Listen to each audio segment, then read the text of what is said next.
یہ ایک حقیقی واقعے کی تصویر ہے اور عبرت بھی ہے ان لوگوں کے لیے جو حرام مال کھاتے ہیں۔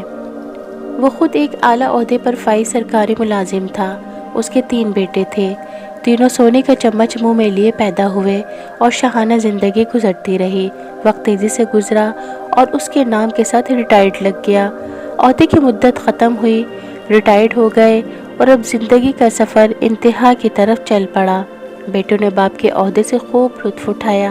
کہتے تھے، ہمیں کیا فکر ہے، ہمارا باپ 22 گریڈ کا افسر ہے، ہمارے کام خود بخود بنیں گے اور بنتے بھی رہے۔ ایک ٹیلی فون کال پر سب کچھ قدموں میں حاضر ہو جاتا تھا۔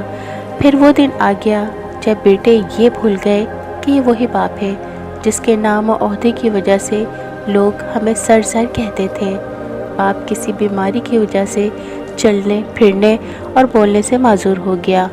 بیٹے کہنے لگے، اب تو باپ کی کمزوری دیکھی نہیں جاتی۔ ایک بیٹے نے کہا، ابا جی کی جائیداد و مال کی تقسیم کرتے ہیں، نہ جانے کب مر جائیں۔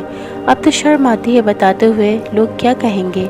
جب دوست آتے ہیں تو سامنے بوڑھا پڑا ہوتا ہے، چلو ایک نوکر مستقل ان کے ساتھ رہنے کے لیے رکھ لیتے ہیں جو ان کا خیال رکھے، 20,000 ماہانہ دے دیں گے۔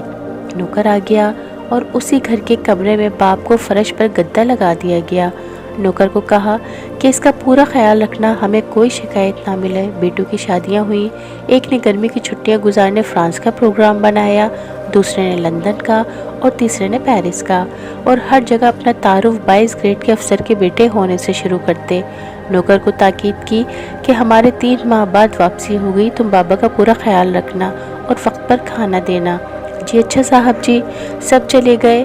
وہ باپ اکیلا گھر کے کمرے میں لیٹا سانس لیتا رہا، نہ چل سکتا تھا، نہ خود سے کچھ مانگ سکتا تھا۔ نوکر گھر کو تالا لگا کر بازار سے بریڈ لینے گیا تو اس کا ایکسیڈنٹ ہو گیا۔ لوگوں نے اسے ہاسپٹل پہنچایا اور وہ کومے سے ہوش میں نہ آ سکا۔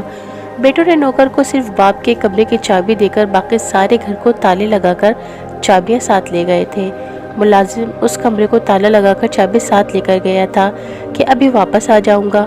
اب بوڑھا ریٹائرڈ سرکاری افسر کمرے میں لاک ہو چکا تھا اور وہ چل پھر نہیں سکتا تھا، کسی کو آواز نہیں دے سکتا تھا۔ لہٰذا 3 ماہ بعد جب بیٹے واپس آئے اور تالا توڑ کر کمرہ کھولا گیا تو لاش کی حالت وہ ہو چکی تھی جو تصویر میں دکھائی دے رہی ہے۔